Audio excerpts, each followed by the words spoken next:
de papagaio de pirata. Não, tá bom. Aí já. Deixa eu fazer a introdução aqui, sempre a introdução. E aí, vocês fãs de 007, hoje vai ser uma noite muito divertida, porque estou aqui com o grande, The Big, Eduardo Torelli, o cara que mais entende de 007 na face desse universo e alguns universos paralelos, tá? Humilde admirador. Um humilde admirador. O universo paralelo que ele conhece, por exemplo, já me confidenciou. O 007 é 006, tá? Então, e é uma mulher. Então, é um negócio muito... Bom, Torelli, nós estamos aí para prestar nossa humilde e singela homenagem, né, ao senhor Sean Connery, né? Que, aliás, espera aí, deixa eu ver se... Porque como eu estou fazendo tudo é experimental, deixa eu ver se funciona o que me falaram para fazer. Vamos ver aqui. Até o convidado é experimental, então fica tranquilo. Espera aí, deixa eu ver aqui. Agora vamos aqui, atenção, falando sobre o senhor Sean Connery. Onde é que está aqui? Aqui. Tadã! Olha que foto bonita. Foto bonita, né? Eu já tenho saudade, cara. Eu também, cara. Eu me recusei a ver fotos mais... como é que eu poderia dizer? Mais recentes, porque o cara já estava com... Ele morreu com 90 anos, não é isso? Ele estava bem velhinho. Não, e também assim, né? Ele também se afastou, né, Paulão? Isso é uma coisa que a gente pode até bater no nosso papo de hoje, a gente pode abordar isso aí também, né? Sim. O Sean Connery era um cara com muita personalidade, né? Ele, no momento que ele decidiu ali, da mesma forma que ele se desligou da série 007, quando ele podia ter continuado ali, tranquilão, né? Enfim, gozando daquela popularidade toda, ele também, quando ele decidiu se afastar do cinema, ele se afastou do cinema e que se dane, foi viver uma vida mais pessoal, com a família, enfim. Né? E é mais uma razão pela qual eu admiro tanto, eu continuo admirando, inclusive, né, porque morreu, mas enfim, é mais uma razão pela qual eu admiro ele. Né? Agora é engraçado que esse negócio da gente ficar mal quando morre um cara desses aí, que a gente idolatrou aí a vida inteira, né? Você sabe que eu ouvi uma coisa interessante, assim, a princípio é uma bobagem, talvez seja uma bobagem, inclusive, porque, enfim, né, não é um parente. Não é um parente. É o baixinho? Saindo. Não, amanhã tem mais. Tá causando aí o moleque. Então, mas você sabe que aí uma amiga nossa, a Ariane Brogini, ela que me avisou, né? Ela que me mandou o zap lá, quando ela ficou sabendo que o Sean Connery tinha morrido, ela falou: você deve estar tão arrasado hoje como eu fiquei arrasada quando morreu o David Bowie, né? Porque o David Bowie era uma influência para mim, né? E ela falou uma coisa que é interessante, cara. Ela falou assim, embora pareça uma asneira, né? Esses personagens aí, um Sean Connery, ou mesmo o David Bowie também, é um cara que... Né, eles foram referências para nós, né? Assim, como eles se tornaram parte da cultura popular, da era que a gente vive, né? Você perde uma referência. É como... Fica uma ideia de um tio distante, né? Uma coisa que, assim... você fala, parece que eu conhecia essa pessoa, né? Então é um sentimento, na verdade, muito normal. Mas, cara, sem brincadeira, cara, eu ainda tô de luto, assim, de verdade. É um negócio que você fala assim, tudo bem, estava afastado do cinema, enfim, mas você fala, mas ele tá vivo, em algum lugar aí ele tá vivo, tá fazendo as coisas dele, né? E você saber que acabou, né? Enfim, realmente muito... Eu sei como é que você se sente, porque, assim, eu vejo isso acontecer diariamente nas pessoas com quem eu converso, quando, por exemplo, termina uma série que durou muito tempo. Né? Inclusive, vou fazer em janeiro, né? Não agora, fazer o 15 anos de Supernatural. Né? Que terminou que legal. ontem.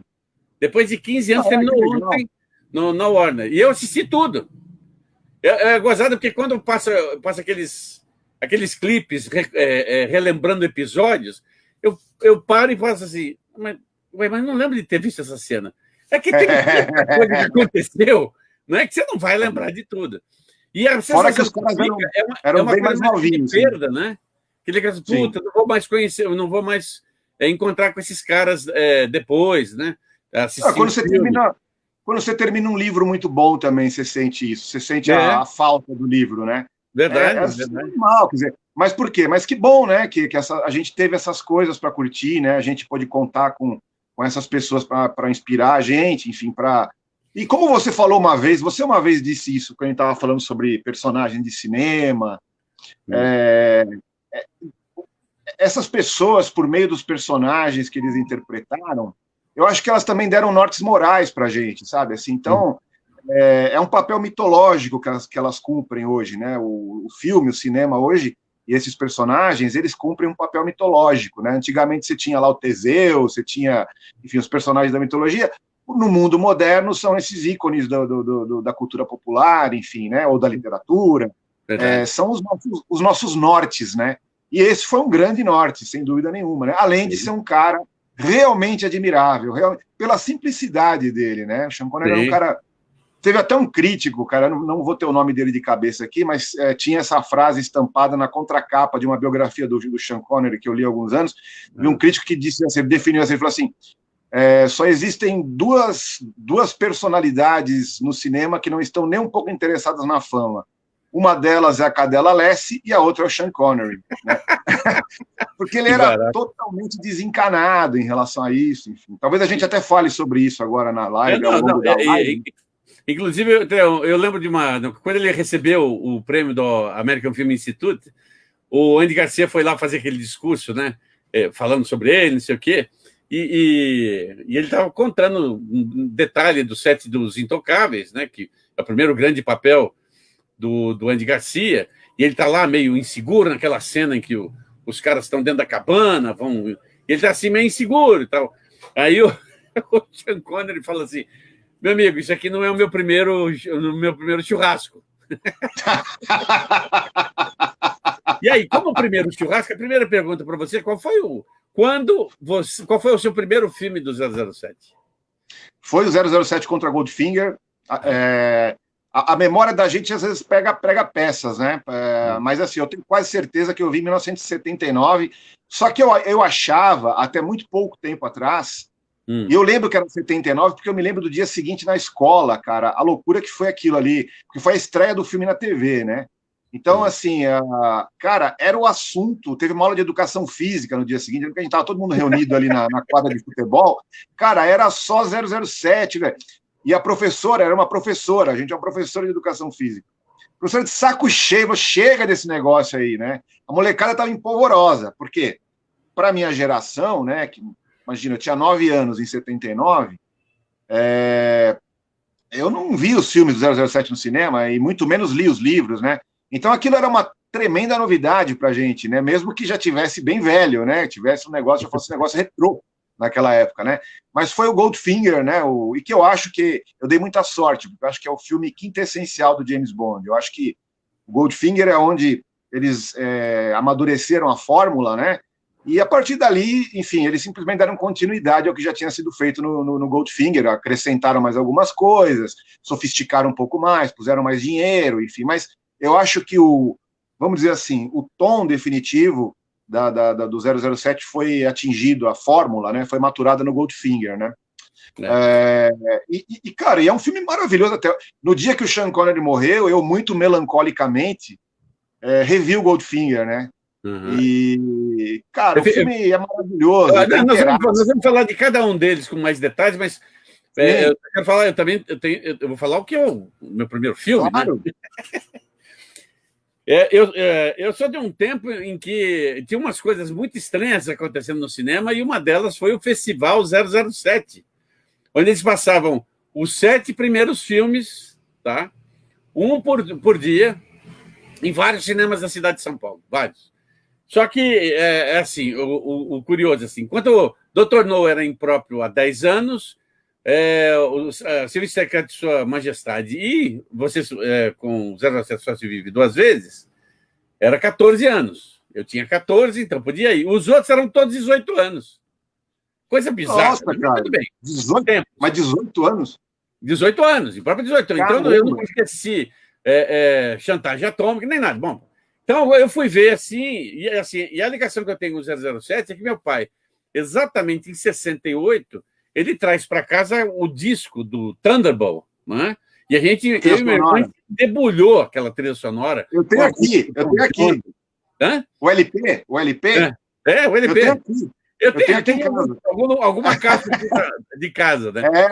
E a gente ficou muito fissurado nisso, porque a Tupi, na mesma época, passou um documentário, que inclusive está num dos DVDs aí, num dos Blu-rays. Sim, da BBC, né? De 60 minutos, que tem todas as histórias, tem bastidores do Thunderball e tal.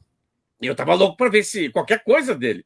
E aí, como naquela época você podia entrar em qualquer horário dentro da sessão de cinema, eu entro lá no Cine Palmetto, acho que é Palmetto, lá na Pamplona, onde hoje é um supermercado gigantesco, né?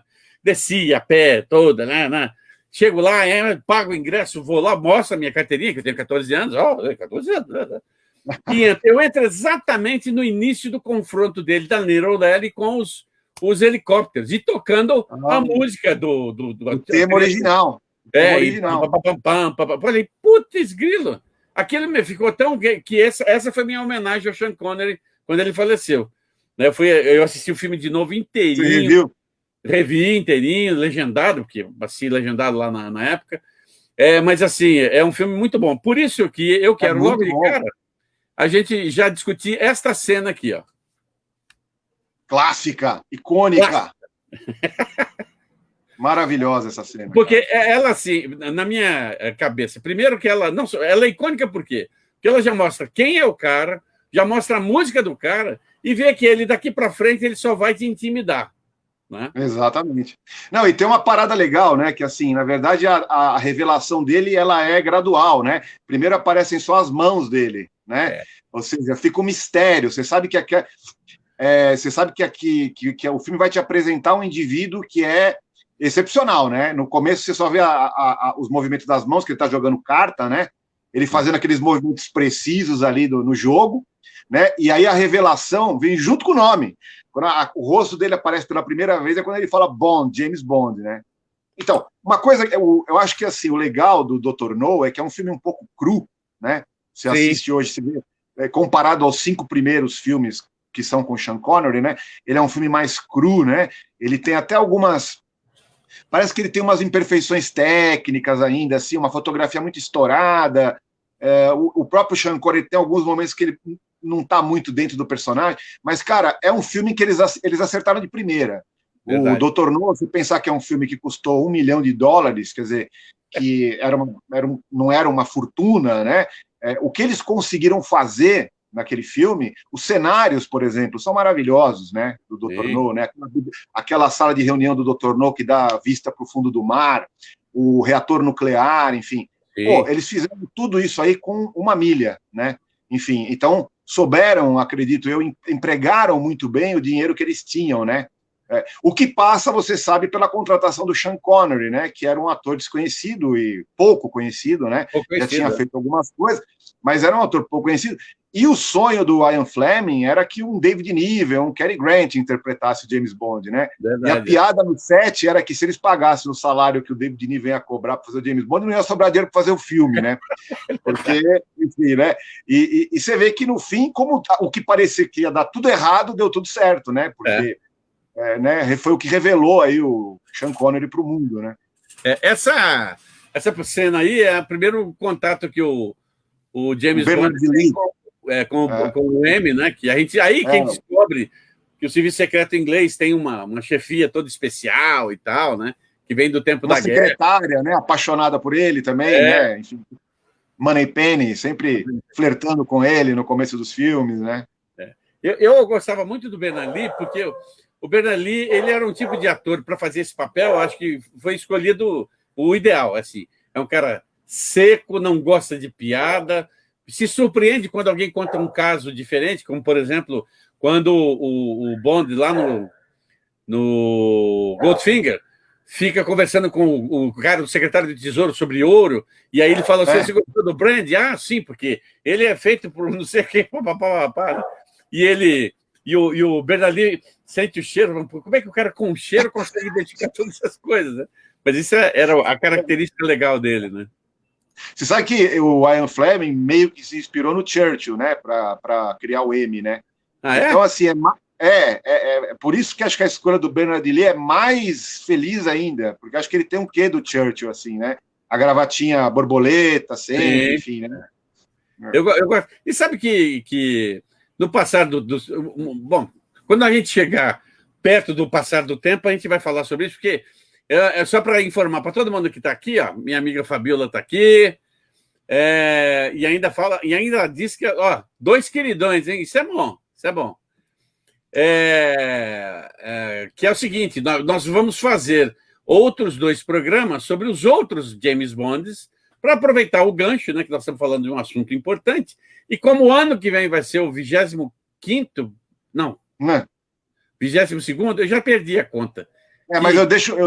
Mas eu deixo a euforia com os filmes novos para você, porque eu realmente não. parei. Nós vamos falar sobre isso, independente da euforia. Claro. Vamos passar as informações e tal. Mas, de qualquer maneira, quer dizer, é um tema que não tem como não ter assunto pacas para falar, né?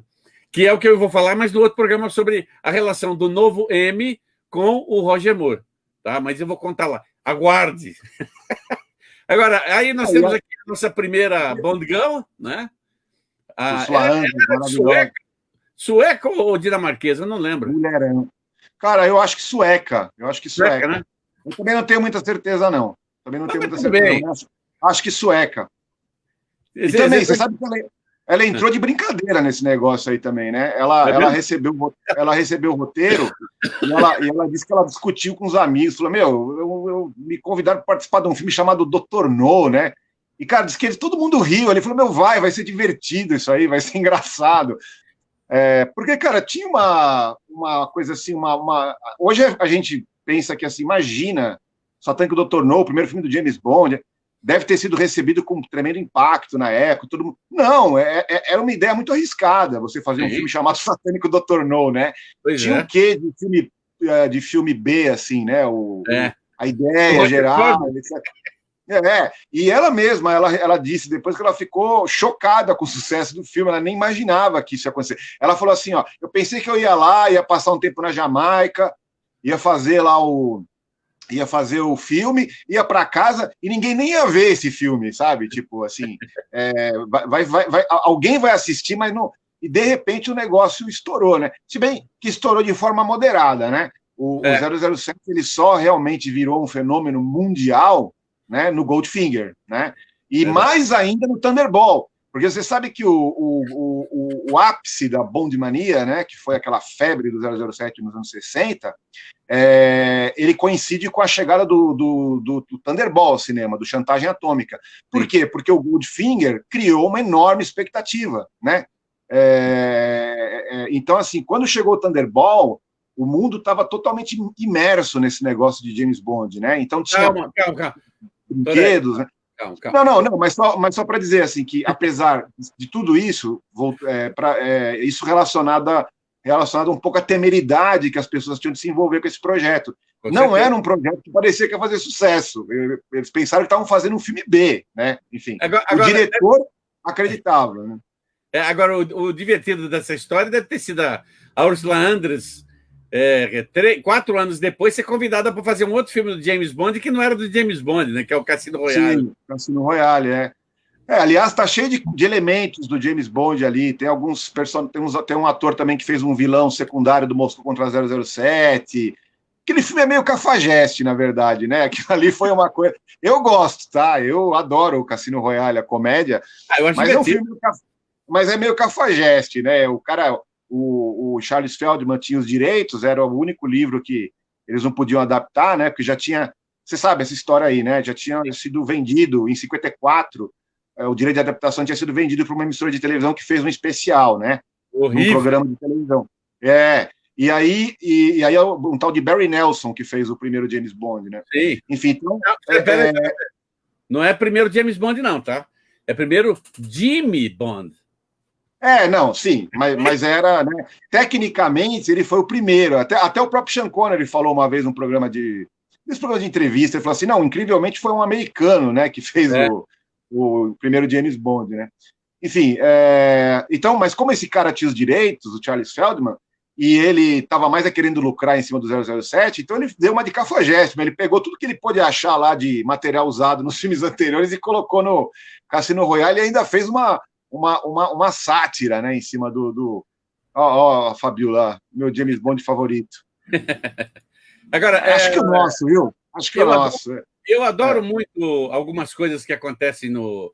Uma vez me pediram para escrever frases do 007 por causa dos 50 anos, porque eles iam lançar lançar inicialmente, antes do Blu-ray, aliás, iam lançar uma coleção, né, uma caixa com DVDs dos 50 anos, e me pediram para escrever frases sobre o coisa lá na Sci-Fi, na revista Sci-Fi. Ah, que legal.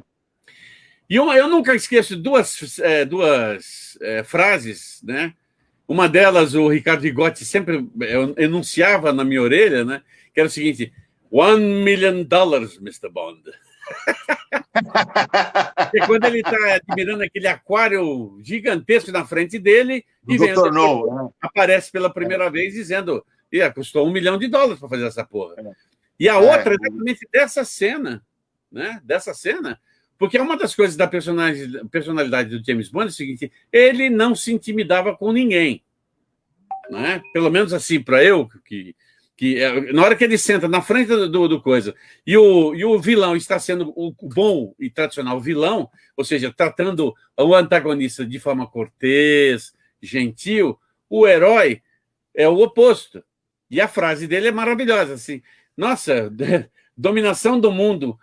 O velho sonho. Hã? O mesmo velho sonho, né? O mesmo velho sonho que mandou muita gente para institutos de saúde mental, né? Como os nossos hospícios estão cheios de pessoas que acham que são Napoleão ou Deus. Isso, né? Exatamente. Maravilhoso. Então, você sabe, cara, eu sinto muita falta disso aí, que é o que eu chamo de a cena do jantar, né? Na verdade, às vezes era o jantar, ou às vezes era um drink, mas eu achava legal que o 007, até ali o período do Roger Moore, até o período do Roger Moore, eu acho, depois já no Timothy Dalton, acho que os roteiristas acharam que isso era meio datado, mas sempre tinha uma cena que o 007 tinha um encontro social com o vilão, né? Sim.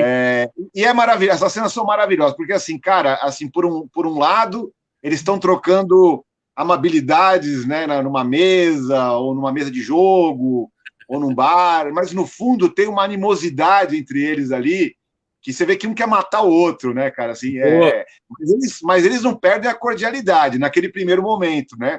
Então, assim, eu sinto muita falta disso, cara, assim, essa pausa, né, em que o vilão meio que se impunha, né, para o 007, porque é isso que ele faz. Ali ele fala assim: olha, eu sou poderoso pra caramba, né? Essa ilha é minha, eu vou destruir essa ilha quando ela não for mais necessária. E o 007 tranquilaço lá, né? Tipo, aliás, ele solta uma boa, né? Porque o espelho, esse vidro da sala do Dr. No, ele aumentava, né? Ele aumentava o tamanho dos peixes, né? E aí ele fala assim, o 007 fala assim pro Dr. No: peixinhos com aparência de baleia, o mesmo que o senhor nessa sua ilha. É muito bom, né? É maravilhoso. Me surpreende o seguinte, mas isso é coisa de produtor, né? Trazer um americano para fazer um chinês, né? Mesmo ele tendo descendente de chinês dentro da história, né? Apesar que o Weissman fez um belo de um papel, né?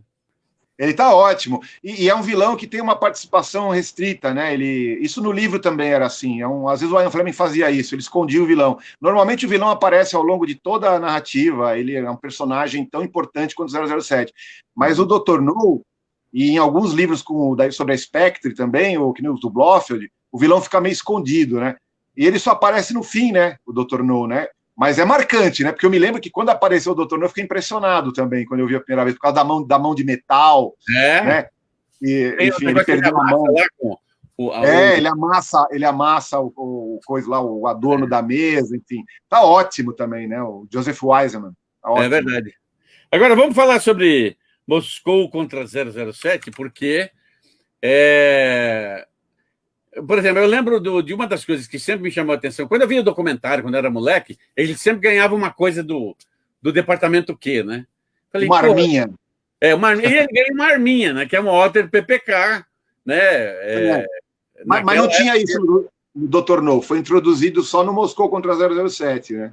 Não, a Walter ele ganha no Dr. No, que ele ganha... Então, um revólver, mas as armas secretas começaram a aparecer no Moscou contra 007, que é a Valise 007, aí, ó, que a gente está vendo aí nessa imagem.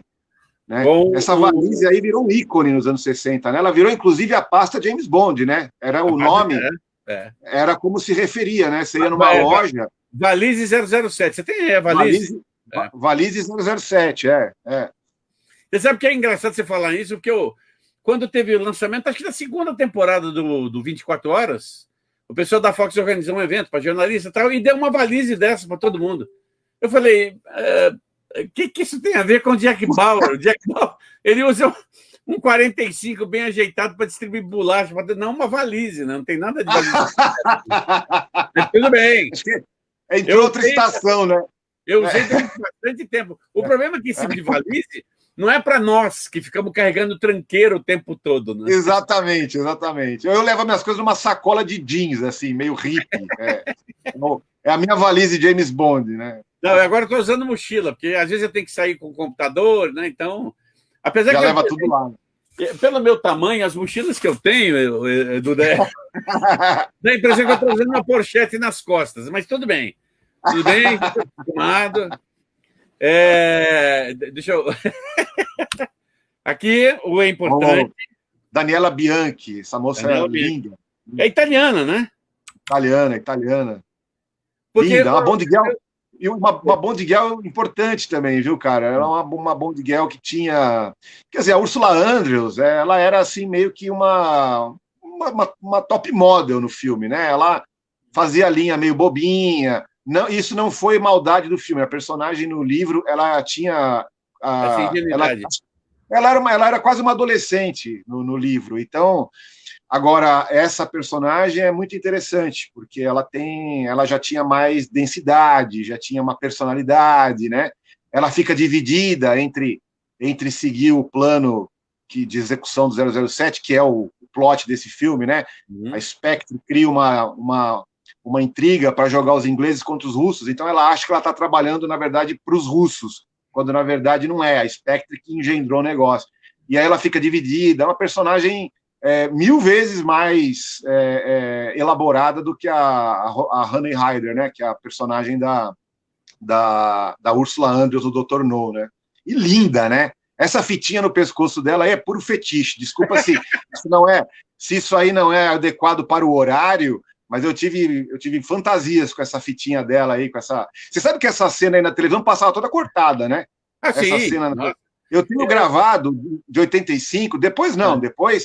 Quando os filmes foram redublados, passou na íntegra. Mas eu só fui ver essa cena inteira, que eles dois estão na cama, quando eu assisti em VHS, já em 87, por aí. Eu tinha uma gravação de 85 que a censura federal picotou essa cena inteira.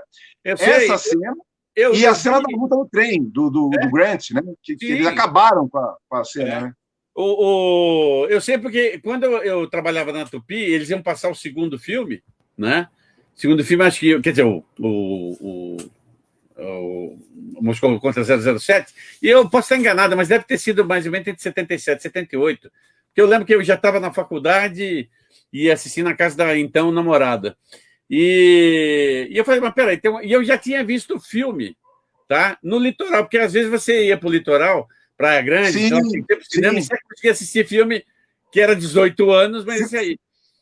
Filmes antigos, às vezes. E aí eu percebi esse tipo de corte quando começa a briga e, de repente, ele já está se limpando. Falei, ué, cadê o quebra-pau? Né? Porque um amigo meu falou assim que era uma cena fantástica e tal. Não teve, né? É que o vilão ele tirava um garrote. O vilão, aliás, é o Robert Shaw, né? Incrível. Depois ele fez o Tubarão, né? O Robert Shaw. Ele é um vilão maravilhoso também, é um executor da Spectre, e ele tem um garrote que ele tira do relógio aqui, né? Sai do relógio. E ele usava isso para estrangular os inimigos lá, as pessoas que ele ia matar. E aí é isso que você falou, não dá para entender na versão cortada da televisão. O 007 pegava o garrote num determinado momento ali e esganava o cara com o próprio garrote, né? Só que nada disso aparece. Então, era um nonsense o final do filme, né? Eduardo, uma pergunta para quem especula. Você acha que foi exatamente a partir do Moscou que eles acertaram a fórmula de fazer, por exemplo, a introdução inicial, mas a introdução foi onde... Foi em cima, porque a introdução do primeiro filme é só não tem. Não tem, mas não tem, na verdade. O gun symbol, que é aquele negócio que ele vem e atira, apareceu já no Dr. No, mas era parte da abertura, né? Era o começo da abertura, na verdade, né? A partir desse filme, do Moscou contra 007, eles tiveram essa ideia genial de usar só aquele trechinho inicial da abertura, que ele vem andando no cano do revólver e atira, e isso passou a ser o gun symbol aí que a gente fala, o gun barrel, né? Que a introdução de todo o filme tem um prólogo, né? Onde você tem uma ação.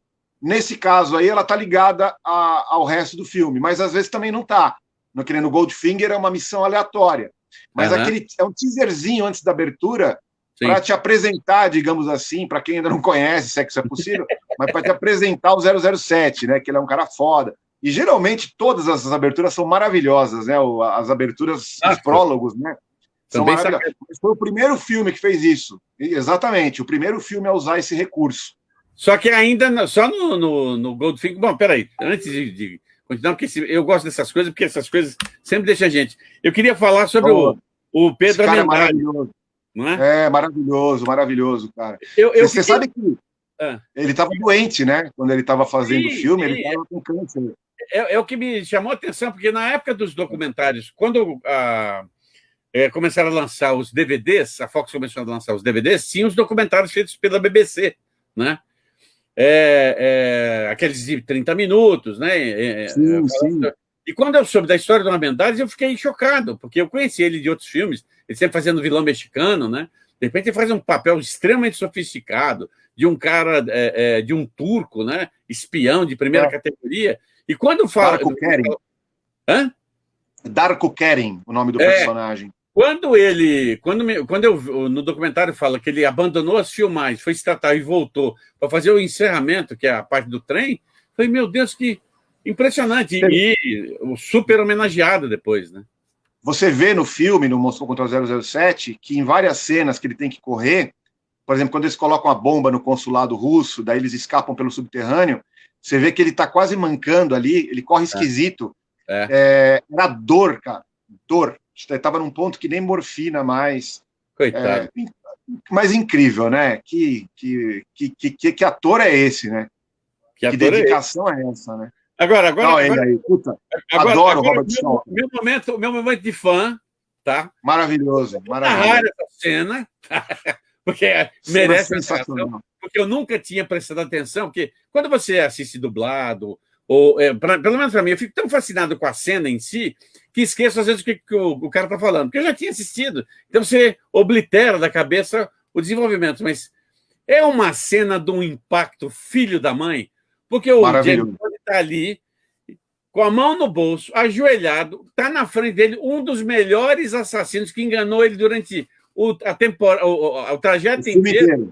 E o cara fala o seguinte, olha, só queria dizer um negócio para você, o primeiro tiro não vai te matar. Não vai matar. Nem o segundo, nem o terceiro. Até você rastejar aqui e beijar o meu pé. Beijar o meu pé. Na realidade, eu acho que ele não queria dizer o pé, mas tudo bem, entendeu?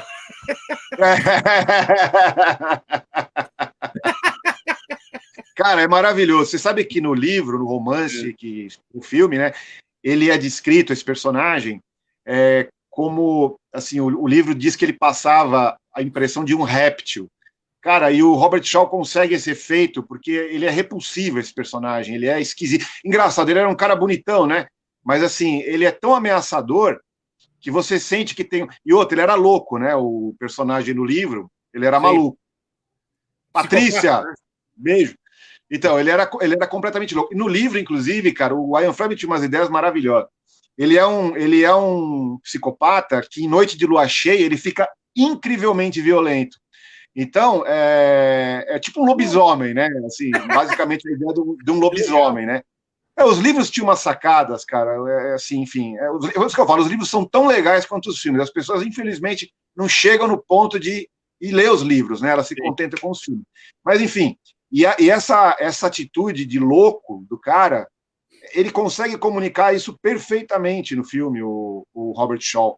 É uma tremenda interpretação. E talvez isso não parecesse na época, porque é um personagem muito contido, né? Enfim, ele também aparece pouco no filme, digamos assim. Ele não é um personagem sempre presente, né? Agora, só uma coisa para pontuar sobre essa cena do trem aí, que é icônica, né? Essa cena aí, ela tá com certeza entre os best moments aí ever do 007, a luta no trem, né, no Expresso do Oriente, é que, já que a gente também combinou de falar um pouco sobre a influência, né, do 007 nos filmes de ação, né? Isso é um componente importante, né? A edição dessa cena que você comentou aí, ela foi revolucionária na época, porque os filmes não tinham esse dinamismo, né? Você vê que são planos muito curtos que eles usam. Então, assim, as porradas, eles colocam os efeitos sonoros, cara, que você sente o impacto da porrada, aquele soco na cabeça. Era uma coisa que não tinha isso aí. Na verdade, o montador da série, né, que depois foi promovido a diretor mais tarde, né, fez ele que criou essa estética, vamos dizer assim, né, essa narrativa para as cenas de luta, que, cara, as lutas são incríveis até hoje, e é um nível de violência que não era comum nos anos 60. Num filme qualquer cena de luta, eu sempre falo, é a luta, por exemplo, as lutas do Star Trek, né? Você vê que é uma coisa bem coreografada. O próprio Planeta dos Macacos tem uma cena que o Charlton Heston luta com outro humano na jaula. Você vê que é tudo muito coreografado, né? As lutas aí parecia que eles estavam se matando mesmo, né? Caía a coisa, quebrava a coisa, e tudo muito rápido, muito fragmentado, né? Isso já é uma coisa que o 007 trouxe, que todo mundo imitou depois. Assim como, para a gente não perder o gancho, que você citou antes, que é o tal do one-liner, né? Que são aquelas frases engraçadinhas que o 007 solta. Que depois o próprio Schwarzenegger, quando ele fez o True Lies, né? Ele deu uma entrevista falando assim, eu amava aquelas frases de efeito do 007. Então, todos os filmes dele também, assim que ele mata um cara ou faz uma coisa absurda, ele solta uma piadinha. Que nem no Comando? No Comando para Matar, enfim. E depois, assim, todo mundo imitou isso aí, né? É uma coisa que pode ser habitué. Mas a primeira série que colocou essa jocosidade, vamos dizer assim, esse senso na morte, na violência, foi o 007. Uma das razões pelas quais os filmes eram atacados pelos críticos mais chatos também, né? Que achavam que era um filme sádio. Olha aí, ó. Agora vamos falar de golfe. Total. Agora nós vamos parar de falar de 007, nós vamos falar sobre golfe, que é um esporte super popular. Eu manjo muito, cara. Eu também. Eu manjo tudo de golfe. Mas que filme, hein, cara? Que cena, hein? Deixa eu colocar uma coisa importante, que é o seguinte. Não existe um 007 que não tenha um vilão à altura. Tá? Sim. Todos os vilões que eu conheço de 007, eu descarto o Blofeld, eu descarto todos. Goldfinger, para mim, é a essência do vilão do 007. É o cara que ele está torturando o 007 numa mesa, vai passar um laser no meio da coisa dele. O 007 humildemente pergunta: você quer que eu fale alguma coisa? Não, eu só quero que você morra. Né? Isso que é vilão. O raio laser era só para ele sofrer mais, né? Não é que ele quer tirar alguma coisa do cara. E me lembra, inclusive, uma frase que eu adoro brincar com essa frase, que é a frase do Alan Rickman no filme, no Príncipe dos Ladrões, Robin Hood, né? O Príncipe dos Ladrões, que é o xerife de Nottingham, e o primo dele faz uma cagada, fala assim: quer dizer que nós estamos indo atrás do cara e ninguém entrega ele, porque eu não sei, primo, é uma coisa complicada. Se isso continuar, eu vou arrancar o coração dele com uma colher. E o primo fala assim: mas, primo, não seria melhor um machado? Não, eu quero que doa bastante. Então, mas é que tá. Mas é isso que torna eles ameaçadores, né? E é engraçado, os vilões nessa época aí, eles eram, digamos assim, grandiloquentes, né? Mas eles assustavam, né? Chegou um ponto ali depois, mais tarde, no Roger Moore, né? Que embora eles tivessem essa... Olha o Saulo Adami, nosso amigo aí, ó. Isso. Então, embora eles tivessem essa... Olha ele aí, ó. Embora os vilões tivessem essa grandiloquência, eles eram assustadores também, né? Depois a coisa ficou mais fanfarrona, né? Assim, eles eram incríveis, os vilões do Roger Moore são maravilhosos também, mas eu acho que nessa fase aí, eles eram, digamos assim, eles eram capazes de assustar a plateia ainda. O Odd Job é assustador, que é o coreano que joga o chapéu, né? É um vilão assustador, e ele não fala, né? Então tem isso também, isso torna ele ainda mais misterioso, né? Sombrio, né? Enfim, agora tremendo recurso. Tremendo. Aqui nós introduzimos o Aston Martin, né? O carro com 1001 utilidades. O carro, né? O carro, né? Do James Bond, né? É o Martin DB7, não é isso? É o Aston Martin DB5. DB5, Eu sei eu gostado que essa é a primeira vez que eu vejo essa fotografia e que dá para ver a placa dele aqui. Dá até para saber se foi licenciado. O meu tá esse carro aí é um enigma, viu, cara? Porque assim, eu já ouvi umas 40 histórias de gente que comprou esse carro aí. Então, assim, ou fizeram muito carro, ou uma galera andou comprando o carro errado. Eu posso dizer que o seguinte: eu estive em Londres em 89. 89? Não. 94 ou 95, alguma coisa assim. E eu estava num hotel, na frente do hotel tinha uma revenda da Aston Martin, tá? Não tinha o DB, só tinha os modelos novos e, pasme, com cores vermelho, amarelo, azul, verde, limão. Olha, não, isso não pode ser o carro do 007, cara. O que é isso? Né? Mas você sabe que o Sean Connery falou, uma vez, deu uma entrevista falando assim que o carro era uma merda de dirigir, né? Ele falou, não, o carro ficou icônico. Ele falou, mas dirigir aquilo era muito ruim, viu? Não era um carro... Mas estabeleceu para sempre, né? Um vínculo, né, entre a marca e o personagem, né? Enfim, ele teve vários Aston Martins, né, ao longo da série, né? E esse mesmo carro reapareceu no filme seguinte, na abertura do filme seguinte. Ele é usado de novo, né, no Thunderball. Né? Uma outra coisa sobre vilões, né? Vilão é um caso sério, é uma psicopatia fantástica dentro do cinema. O cara se sentiu traído pela namorada e meteu ela no ouro. Pintou ela de ouro, morreu de asfixia, né, na pele. E aí vem a grande pergunta para você. Fazer sexo ou se envolver emocionalmente com um agente do serviço britânico chamado James Bond... Furada. É fria. Não recomendo, viu, cara? Nunca acaba bem, viu? Na verdade, é o seguinte, ó, tinha uma fórmula que eles seguiam até um determinado momento aí. Eu acho que isso aí durou até o Pierce Brosnan, quase. Acho que até o Pierce Brosnan. Uhum. O 007 sempre se envolvia com, no mínimo, aí 2 garotas por filme, né? Só, acho que no primeiro filme do Timothy Dalton, como foi na época da AIDS, né? Ele só teve uma namorada. Se bem que ele tem um flertezinho com uma fulana lá no começo do filme, enfim, então conta 2, vai. Mas geralmente era assim, tinha uma lógica meio de conto de fada, assim. Tinha sempre uma mocinha que era do bem, que era a que sobrevivia, né? No final ela sobrevivia. Nesse filme aí a Pussy Galore, né? Que ela se redime no final do filme e ela sobrevive. E tinha a mocinha do mal, que de alguma forma ou era agente e trabalhava para o mal, para o vilão, ou era da organização do vilão, ou enfim, essa daí sempre morria. Sempre tinha uma que morria, né? E uma que se dava bem. A que se dava bem era boazinha, né? Nesse ponto era meio caretão, assim, a filosofia dos filmes era meio caretona, assim, né? Tipo, a moça virtuosa se salva e a moça má vai para o inferno, né? E das piores maneiras possíveis, né? Por exemplo, né? Isso aí, né? Olha ela aí, ó, Pussy Galore, né? Honor Blackman. Você sabe que ela já era quarentona, né? Quando ela fez esse filme aí. Sim. Ela foi a primeira agente do seriado Os Vingadores na Os Vingadores, exatamente. Eu, na verdade, conheci primeiro a Pussy Galore, né? Eu fui ver Os Vingadores muito tempo depois que eu vi o filme, né? Eu também a mesma coisa. Na verdade, o primeiro Vingador que eu conheci foi a mulher do James Bond depois, né? Que a Diana Rigg. Diana Rigg. Eu assistia começou a passar Os Vingadores, que era um seriado, sempre foi um seriado muito doido, tá?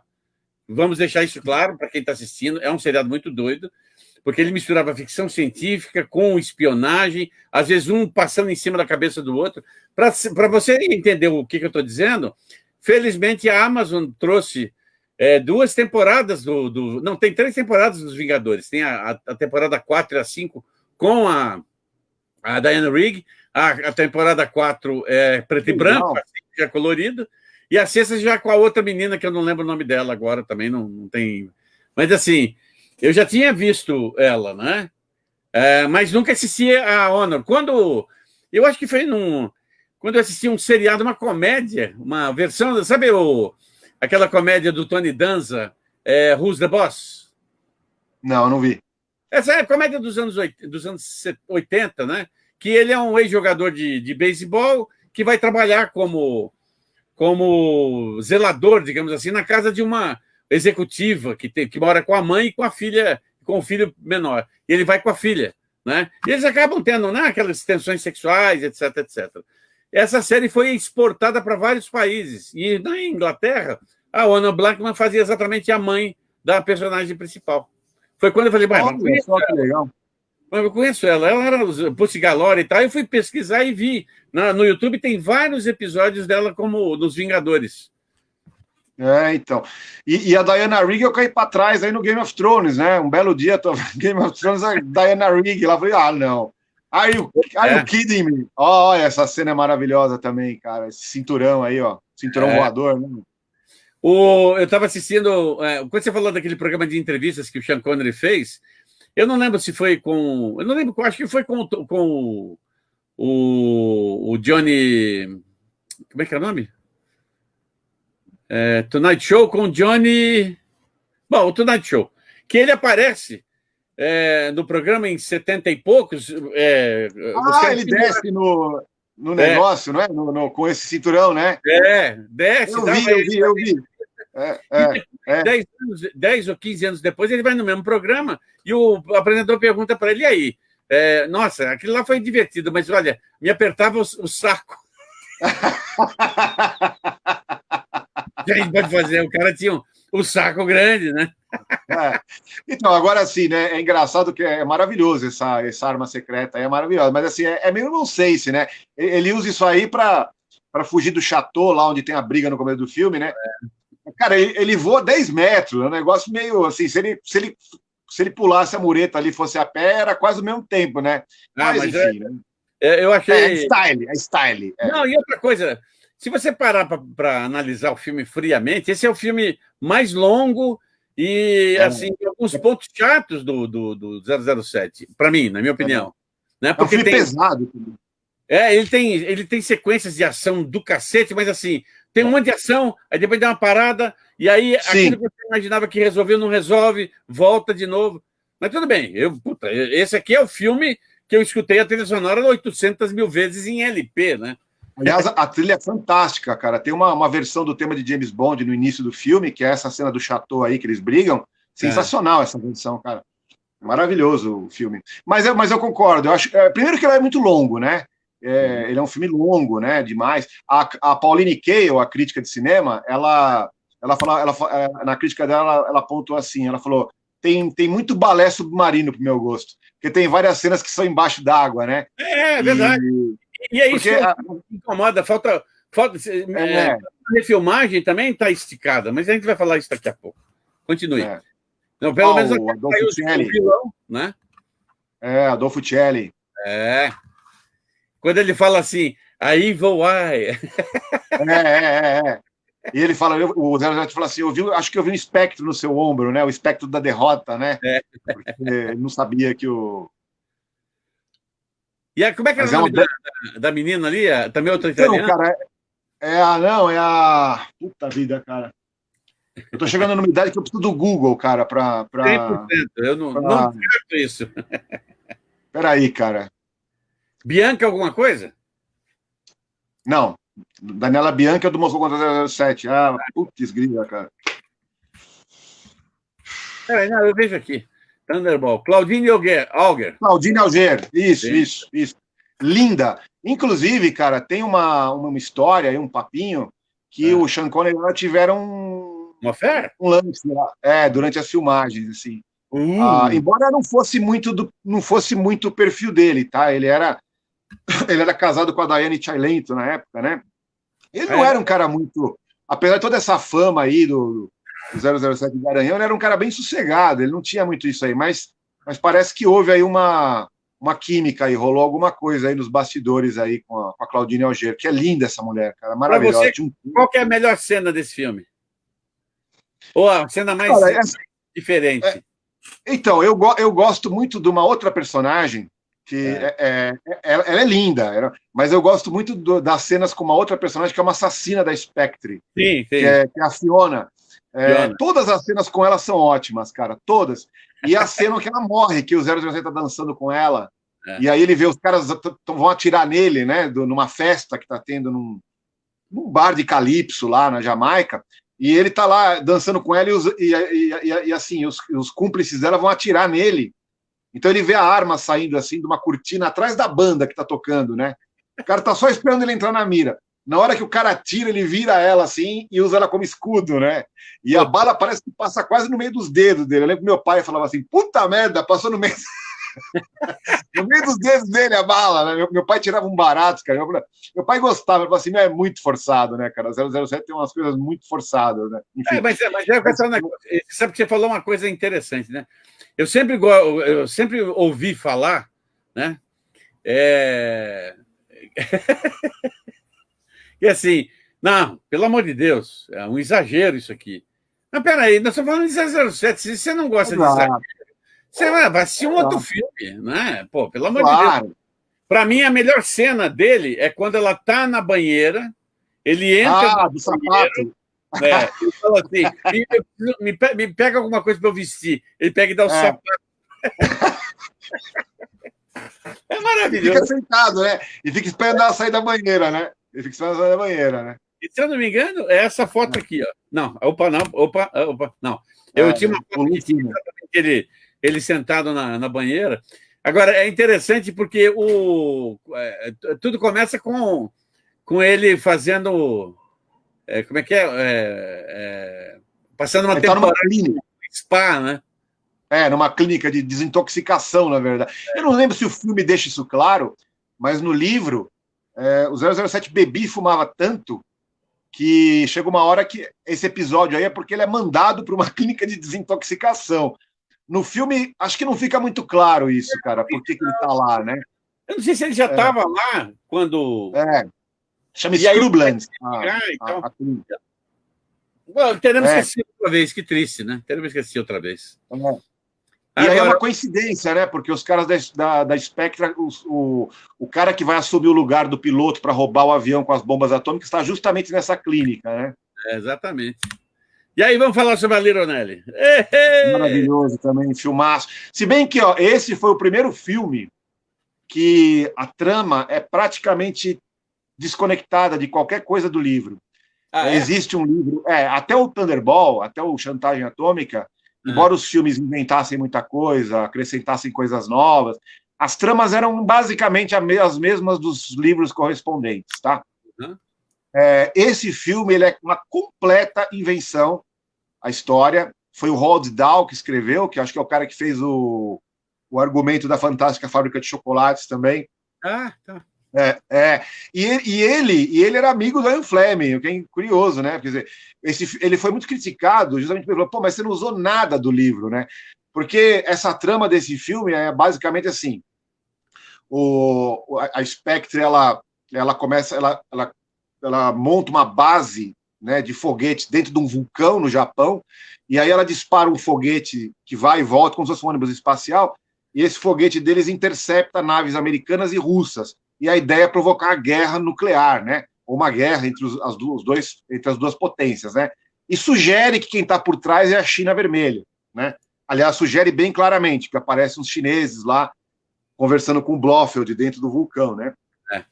O livro não é nada disso. O livro é uma história em que o Blofeld, que é o arqui-inimigo do 007, o criador da Spectre, ele monta um castelo da morte no Japão. Ele é um cara que está completamente louco já, e aí ele pega o prazer dele. Então é um castelo onde tem piranha, tem planta venenosa, escorpião, e os japoneses que querem se suicidar vão para lá. Então ele proporciona esse serviço, vamos dizer assim, né?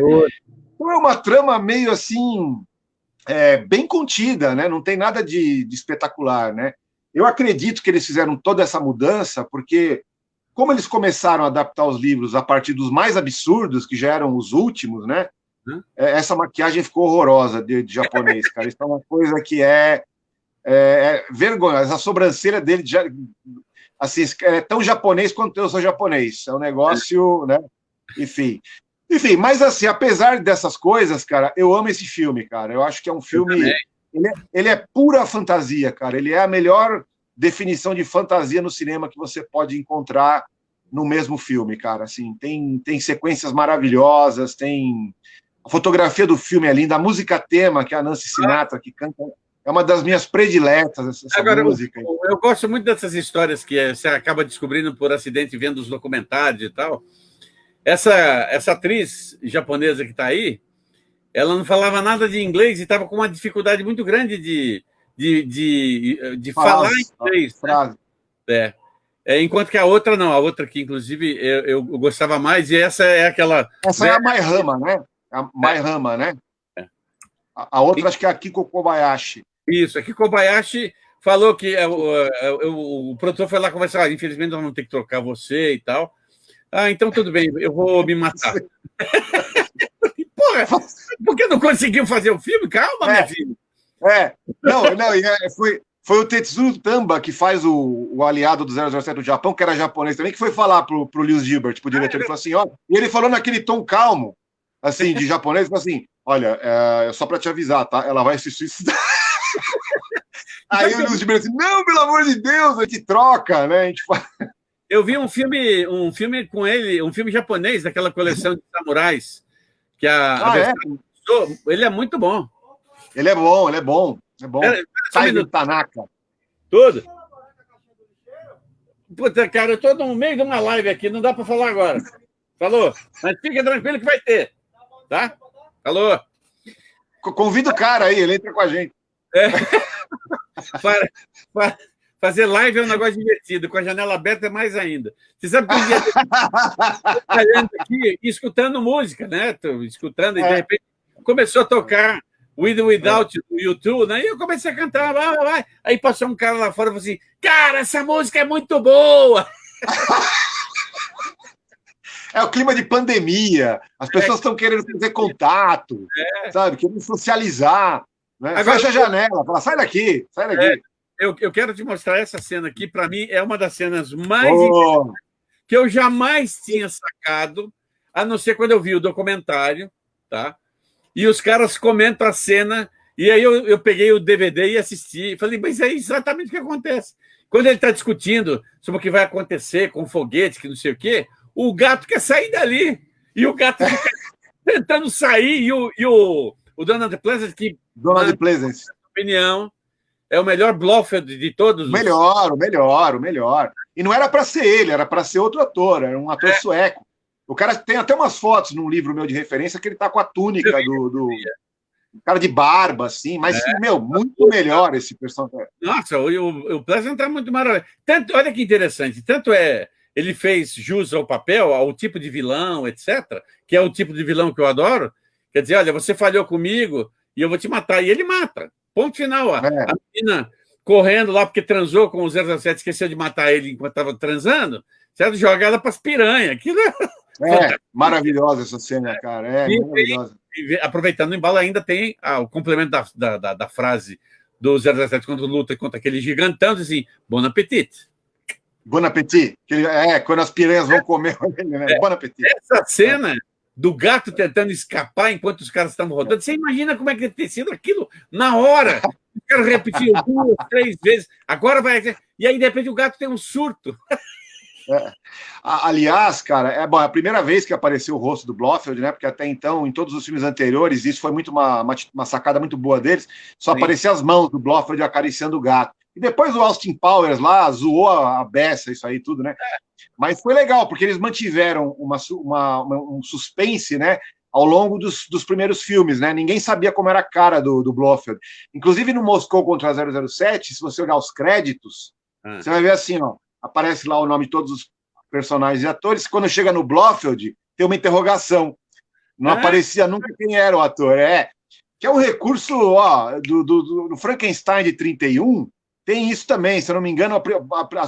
Talvez agora tenha mudado isso. Porque é verdade, tem isso mesmo.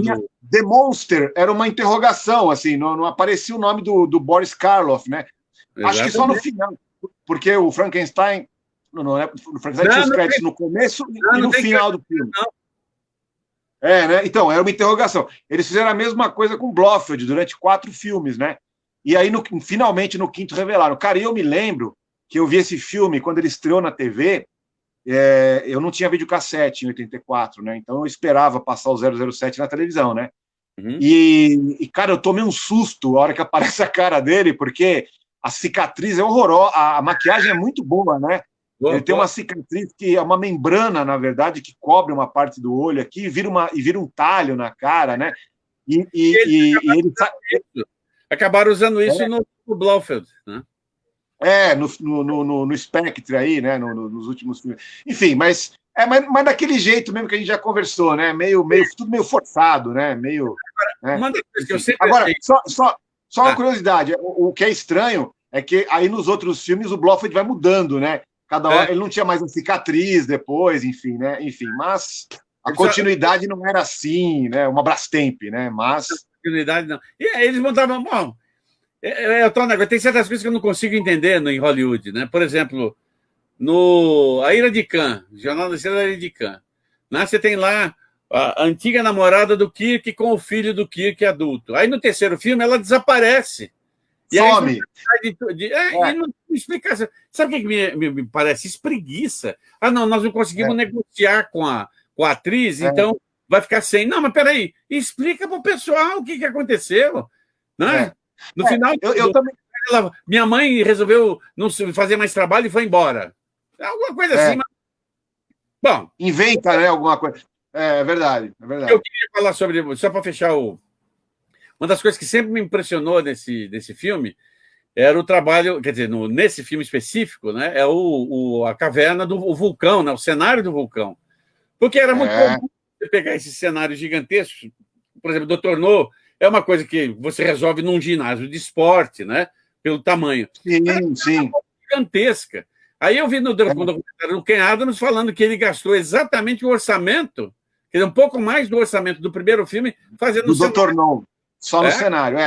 Você sabe que, cara, na verdade, isso é muito importante, né? Falar aí para o pessoal que está acompanhando e que gosta de 007, que o Ken Adam é um cara que foi muito importante para o fenômeno 007, porque ele era o cara que desenhava os cenários, enfim, fazia o desenho de produção do filme. Não só os cenários, as máquinas também, as máquinas submarinas do Thunderball, ele desenhava tudo isso daí. E o cara era genial. Ele tinha uma visão assim futurista, assim, das linhas desses equipamentos e tudo mais, que até hoje os equipamentos parecem modernos, né?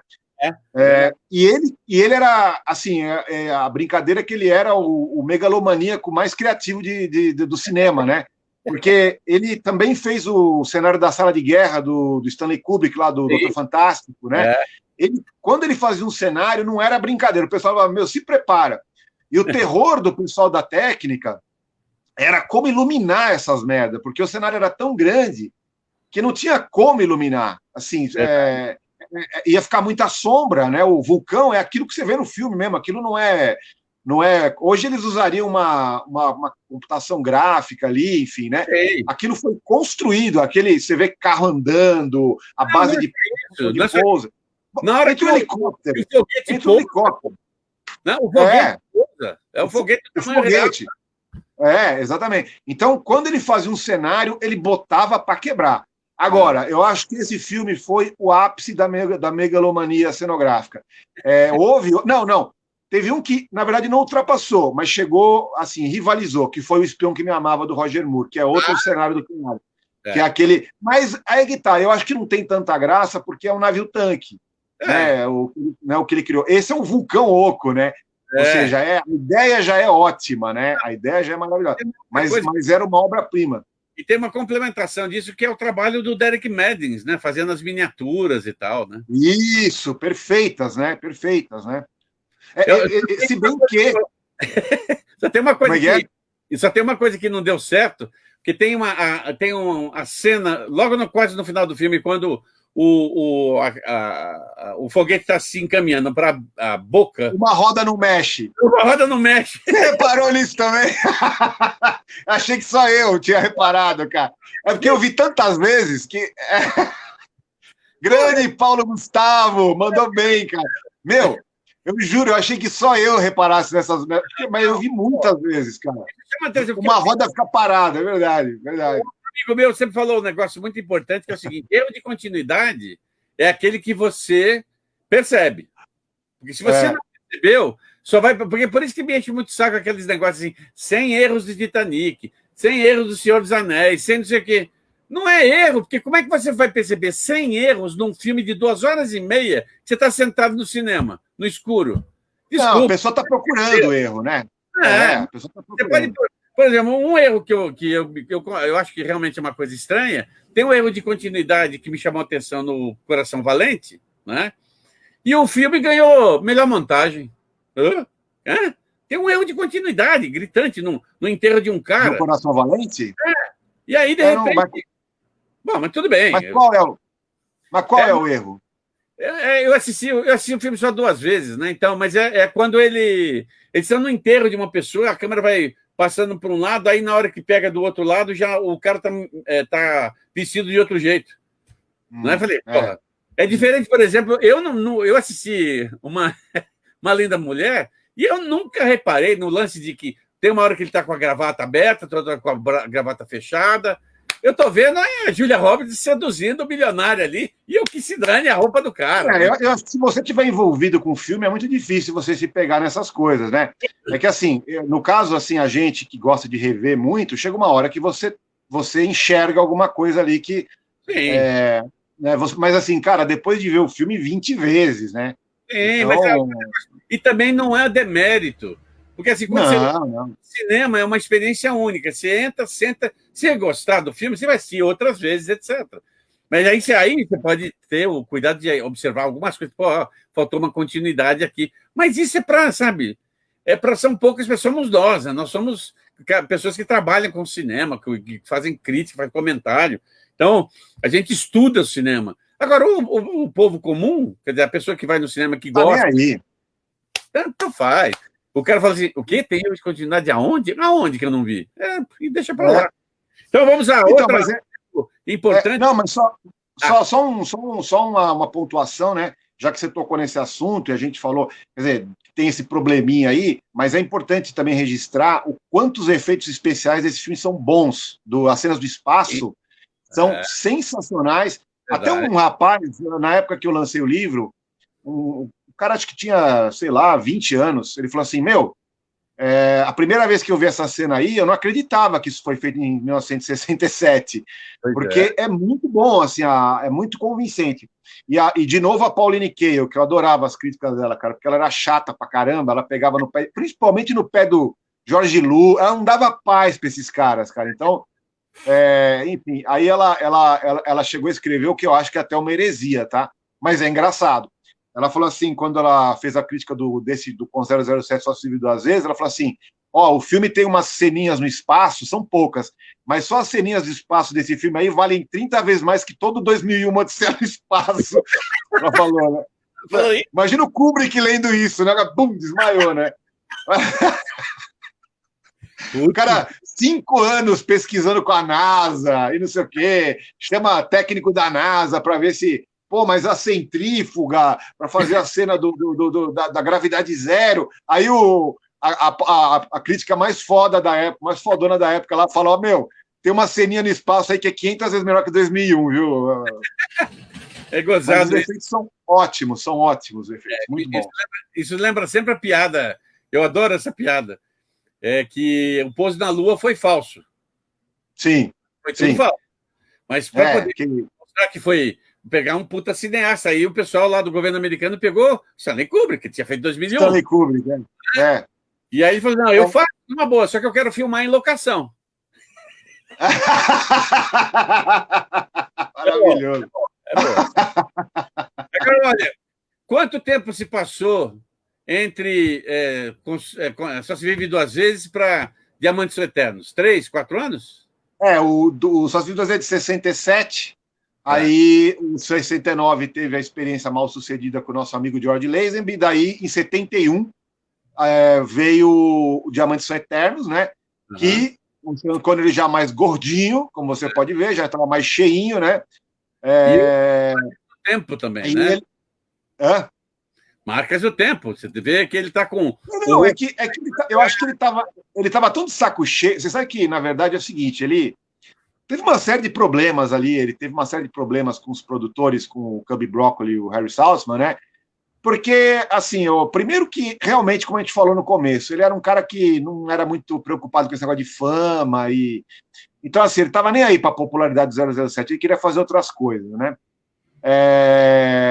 Segundo, que as pré-produções, a partir do Goldfinger, mais do Chantagem Atômica, né? Como os filmes foram ficando muito grandes, né?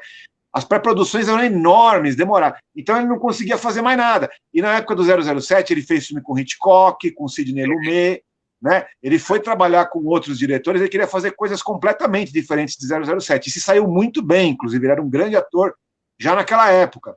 Marnie, Confissões de Maladra, para mim, é fantástico. Marnie, Confissões de Maladra. Aliás, eu revi outro dia no Cult, cara, filmaço, né? Nossa. Meu, aquela cena, aquele final, cara, puta, meu, você sua frio, nossa, né? Sim. É muito bom, enfim, mas... E a cena do navio, da lua de mel deles, pelo amor de Deus. E ele, enfim, ele estava de saco cheio disso, porque ele queria fazer esses filmes com esses diretores que ele gostava, e as pré-produções eram muito demoradas, então ele não podia se comprometer com mais nada, né? E o terceiro fator, que é o fator mais importante, todo mundo estava ficando milionário com a série, né? E ele, que era um Zé Ninguém, quando foi contratado, continuava ganhando lá, né? Então, assim, começou a ter muito atrito. Daí, houve várias negociações ao longo desses primeiros filmes aí, em que ou eles davam uma aumentada no salário dele, blá, blá, blá. Quando ele desistiu de vez, né, ele voltou, mas ele voltou cobrando um salário de $1 milhão, que na época foi até para o Guinness Book, né, que na época foi o salário mais alto pago para um ator, né? Ele cobrou $1 milhão para fazer só esse filme, para salvar a série, porque a Serviço da Majestade, Secreto da Sua Majestade não foi bem, né, na bilheteria, embora seja eu acho que é um bom filme. Eu gosto também dele. Mas ele, na época, estava muito forte a imagem do Sean Connery, ninguém engoliu o Jorge Lazenby. Também o Jorge Lazenby aprontou, depois a gente vai falar disso aí, o Jorge Lazenby aprontou todas também, que ele era da pá virada. Mas, enfim, aí o Sean Connery voltou para fazer esse filme aí, e, cara, ele não estava mais nem aí. Você vê que o negócio da forma física, ele não estava preocupado se ele ia ficar esbelto ou não. Você vê que, assim, ó, eu vou fazer e eu estou cumprindo meta aqui, né? Mas ainda assim ele consegue, né, colocar uma personalidade, um magnetismo no personagem, mesmo ele totalmente distante. Não adianta, cara. Ele vestia a pele do James Bond e ele matava a pau, cara. Ele não precisava fazer mais nada. Assim, ele tá bem no filme. Esse filme, aliás, tem cenas que eu adoro. A luta no elevador em Amsterdã, lá. Aquela cena é primorosa, cara. A cena que ele sobe, que ele escala o prédio e encontra o Blofeld lá em cima, sim, fazendo passar por um milionário, enfim, recluso. O problema da introdução do filme, que ele caça Where is Blofeld? Where is Blofeld? Para lá e para cá, e quando ele acha, ele Welcome to Hell, Blofeld, né? Muito boa. É uma cena que, se você não assistiu o outro filme, fica totalmente... Sim. Ele está se vingando pela morte da mulher dele, né? No filme anterior, né? Porque ele escapou do vulcão lá do 007, né? Essa, digamos assim, quem não viu, não vai assistir porque é o George Lazenby, não sei quem é esse cara, vai pensar que é por causa dessa outra ligação. Aliás, eu até acho que o roteirista pensou isso para poder fazer essa cena. Então, mas o legal, essa cena só ganha significado, como você falou, se você pensar que ele está indo atrás do cara que matou a mulher dele, né? É assim que eu vejo, pelo menos, né? É uma pena. Eu sempre assisti assim, enfim, eu acho que não tem sentido aquilo, cara, né? Por que ele está andando pelo mundo todo sozinho, não é uma missão, inclusive, quando ele volta a falar com o M depois dos créditos, né? O M fala para ele, o Blofeld está morto, né? Acabou. E, na verdade, o pior é que não está morto coisa nenhuma, né? Ele é o vilão desse filme também, né? Ele sobreviveu e quem morreu foi uma réplica dele, né? Ele continua lá, né? Ali, o Charles Gray que faz o Blofeld nesse filme, tá ótimo também. Debochadão, né? Mas, enfim, mas eu gosto também do Charles Gray como Blofeld, eu acho legal, cara. Eu lembro dele em Horror Picture Show. Pô, aliás, o filme da Hammer também, ele aparece. Eu acho que ele era uma carta carimbada lá do cinema inglês na época, ele aparece em tudo, né? se você teve a oportunidade de assistir a série do Sherlock Holmes dos anos 80. Alguma coisa, não, sim. Ele passou, é uma série que passou no Multishow durante um bom tempo e tal. E é com um ator legal, esqueci o nome do ator, mas o ator que é assim, é o perfil do Sherlock Holmes. Ele fazia o Mycroft. Tá. O irmão do Sherlock Holmes.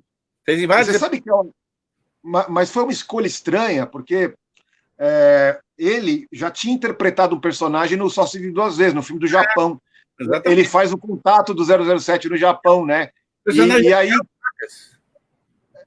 E aí, de repente, ele aparece como Blofeld, né? Então, assim, isso é engraçado, né? O 007 tinha uma noção, tinha uma continuidade tênue, mas tinha. Mas, assim, às vezes eles literalmente chutavam o pau da barraca, assim, né? Tanto é que ele foi apresentado ao Blofeld no Só Se Vive Duas Vezes. No filme seguinte, que é a Serviço da Sua Majestade, que é o George Lazenby fazendo 07, ele volta a encontrar o Blofeld e eles não se conhecem, né? Então, assim, é um negócio meio surreal, assim. Parece que dá uma saída ali do trilho, né? E depois volta, né? Enfim, é um negócio meio maluco, né? Mas eu gosto dele como... Ele é muito debochado, cara. A suprema injúria é ver o Blofeld vestido de mulher, né? Fugindo do cassino vestido de mulher, né? Com a peruca lá, um batom, né? Enfim, esculhambou o vilão maior do Ian Fleming. Os italianos se inspiraram nesse filme para fazer a Guerra das Loucas. E aí, agora? Never Say Never Again. Então, é um filme que, poxa, eu gosto muito e ele foi... Esse filme aí foi injustiçado, cara. Ainda viu, cara? Tem uns pentelhos aí que falam, não, eu não considero isso aí filme de 007, porque não é da série oficial e etc e tal, né? Enfim, mas é um filme de 007, sim, né? Enfim, como não, né? E eu sempre disse o seguinte, para mim isso aí é o Cavaleiro das Trevas do 007, porque é um 007 velho, né? É um 007 que está aposentado, enfim. Que o Sean Connery fez muitos anos depois desse filme, né? Já estava... Não estava tão velho assim também, não é que... Mas já estava um senhor, né? Sim. E aí eles tiveram essa ideia feliz, na minha opinião, de fazer o 007 aposentado, né? E saindo da aposentadoria para combater a Spectre, né? Enfim, então eu gosto muito desse filme, cara. Mas ele não tem as marcas registradas que fazem falta, que é o tema de James Bond, a Gun Barrel, não tem nada disso, porque isso aí é uma produção rival, né? Foi feita por um outro produtor, né? É o cara que tinha os direitos do primeiro Chantagem, que é o mesmo filme. A confusão foi a seguinte, rapidinho, só para você... Quando o Ian Fleming escreveu o livro, o Thunderball, né? Foi o seguinte, ele estava antes de escrever o livro, ele se reuniu com o Kevin McClure e mais uns caras lá, enfim, e foi um conjunto, vamos dizer, um coletivo, né? Eles tiveram lá umas ideias para um possível primeiro filme do 007. Isso foi antes do... Isso foi ainda antes da série 007 começar. Deve ter sido em 1960, alguma coisa assim. E aí, eles jogaram umas ideias lá, enfim, fizeram um brainstorm, né? E tiveram essa ideia de fazer uma história no mar e tudo mais. Mas aí o projeto deu com os burros na água, porque o Ian Fleming não gostava do Kevin McClure, e acho que o faro dele estava correto, porque esse desgraçado ajudou a matar o Ian Fleming depois, né? Processando ele por causa disso aí, no caso o Thunderball, né? Que se arrastou durante anos e foi uma confusão. Mas, enfim, quando o projeto deu com os burros na água, o Ian Fleming, também meio talvez malandramente, ou por ignorância, né? Ele entendeu assim, bom, eu vou usar umas ideias daquelas que a gente discutiu no meu próximo livro, porque ele escrevia um livro do 007 por ano, ele ia para a Jamaica de férias, era jornalista, trabalhava como jornalista em redação, daí ele tirava férias, ia lá para a casa dele na Jamaica, e lá ele escrevia o livro, né? Eu acho que durante 2, 3 meses, sei lá, ele escrevia o livro. E ele fez isso, ele falou, eu vou fazer um livro com essa ideia. Se fudeu. Porque daí, quando o livro saiu, o Kevin McClure, né, que era um abutre, né, falou assim, não, tem participação minha aí, nisso aí. E quando começou a série, o negócio piorou, porque daí todo mundo queria um quinhão. Aí o que aconteceu? Quando eles foram adaptar o livro Thunderball, o Cubby Broccoli e o Harry Saltzman, a negociação não era só com o Ian Fleming, eles tiveram que negociar também com o Kevin McClure. E o Kevin, tanto é que se aparece, você vai ver lá nos créditos, não aparece lá de Ian Fleming só, aparece baseado numa história, Ian Fleming, Kevin McClure, uma galera lá. Um dos produtores do filme também? Tiveram que fazer um acordo com esse cara. Só que ficou para sempre, o cara ficou com essa carta na manga, o Kevin McClure. Ele falou, bom, porque assim, a justiça decidiu o seguinte, no final do processo, a justiça decidiu o seguinte, que o Kevin McClure tinha os direitos sobre a adaptação da história para o cinema, e o Ian Fleming tinha os direitos para o livro. Foi até que uma decisão bacana aí, para os dois lados aí. Foi uma coisa. Então, assim, o livro é de autoria do Ian Fleming. O romance Thunderball é de autoria do Ian Fleming, mas a adaptação, os direitos eram dele. Então, o Kevin McClure ameaçou o Broccoli e o Saltzman durante anos. Falou, agora eu vou fazer um filme concorrente do 007, vocês estão ferrados. Tanto é que a primeira ideia, a primeira vez que se cogitou a produção desse filme aí, que viria a ser o Nunca Mais Outra Vez, de 83, né? 83, 84, agora 83, eu acho. 83. Eu vim em 84, porque naquela época tinha uma janela de 1 ano, mas enfim. Ele saiu junto com o Octopussy. Então foi a Batalha dos Bonds aquele ano, né? Teve 2 filmes do James Bond. E eu fiquei louco, né? Imagina, eu com 13 anos, né? Eu assim, meu Deus, eu saio de um cinema com o outro cinema. Enfim, se bem que papo furado, no Brasil eles não passaram ao mesmo tempo, não. O Nunca Mais Outra Vez chegou aqui em 84, né? Mas eu fiquei louco, eu falei, cara, tem 2 filmes do James Bond para estrear na época, né? E aí, primeira vez que eles cogitaram fazer isso foi nos anos 70 ainda. Ia ser um filme chamado Warhead, né? Que é ogiva atômica, né? Um termo para ogiva atômica. E era a mesma ideia, a Spectre rouba uma bomba atômica ou bombas atômicas e ameaça explodir uma cidade, e aí o 007 entra em ação. E o Sean Connery, como tinha raiva do Cubby Broccoli, ele sempre topou, ele falou, eu tô dentro, quando vocês fizerem esse negócio aí, eu tô dentro. Tanto é que ele é um dos produtores também, né, se eu não me engano, do Nunca Mais Outra Vez, enfim. Então, e aí ele falou um monte, ele foi lá, eu lembro que ele foi acho que é nesse programa que você falou aí, acho que não é o Johnny Carlson, cara, que fez esse programa de entrevista. Então, chega uma hora no programa que ele fala assim, o Johnny Carlson fala assim, ele foi promover o Nunca Mais Outra Vez no programa, né, o Sean Connery, né? Aí o Johnny Carlson falou assim, quem foi o primeiro vilão do James Bond que eu não me lembro, né? Aí o Sean Connery foi o Cubby Broccoli, foi o produtor da série, né? Enfim, então assim, até aquele momento ali eles tinham uma rusga danada, né? Agora, o que me surpreendeu nesse filme não foi na época, não foi revendo, tá? Foi escolhendo fotografias para a gente poder bater esse papo ilustrado, e eu tinha esquecido completamente desta foto. Tadá! Que é o Mr. Bean, né? O Mr. Bean, né? Olha, cara, eu fiquei surpreso, porque esse filme de 83, o cara já estava no cinema daquela época, né? E fazendo um pré-Mr. Bean, né? Porque ele é um agente atrapalhado, né? Ele no filme é um agente atrapalhado. O que me chamou mais atenção foi exatamente isso, porque na época do... Opa, peraí que eu peguei o trem errado. É esse aqui.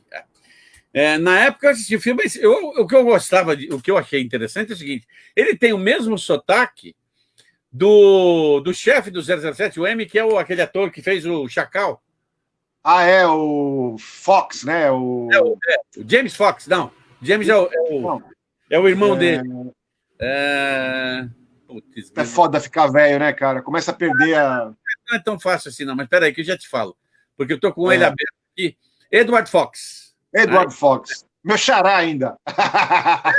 E assim, esse filme tem umas coisas interessantes, porque assim, tem o Max von Sydow como Blofeld, a Bárbara tem o Klaus Maria Brandauer fazendo o papel principal, né? O Emílio Largo. Os 2 vilões, né? São os 2 vilões. Fantástica Kim Basinger como a momento, né? A música tema é muito boa também, eu gosto muito da música tema, a Never Say Never Again. Na verdade, é o seguinte, você sabe que na época ficou assim, o filme do Roger Moore, que era o Octopussy, né, o filme que concorreu com esse aí na época, ele foi melhor de bilheteria, mas a crítica amou esse filme aí, o Nunca Mais Outra Vez. Porque acho que é uma frase que tem até no filme, né? O filme tem, na verdade, um pouco de metalinguagem em alguns momentos ali. no sentido dos personagens dizerem basicamente em voz alta ali qual era a ideia que todo mundo envolvido no filme tinha a respeito do filme, né? Quando o 007 vai pegar as armas secretas lá, que é o Q, né? Só que é outro cara, não é o Desmond Llewellyn que fazia o Q nos filmes oficiais, é um outro cara, enfim. E como ele está saindo da aposentadoria, o 007, né? O cara fala assim, eu fico feliz que você voltou. Ele olhando para a cara do Sean Connery, né? Eu fico feliz que você voltou. Isso é uma garantia que nós vamos ter sexo e violência de monte, de novo. A gente estava sentindo falta disso, né? E aí o Sean Connery fala, eu também espero, né? O James Bond, né? Fala, eu também espero ter bastante sexo e violência. Mas isso, na verdade, o que eles estão dizendo ali, e que a crítica concordava, tanto é que a crítica pontuou isso aí, é que o filme tinha um senso de suspense, né? Que no filme do Roger Moore foi ficando cada vez mais em segundo plano, né?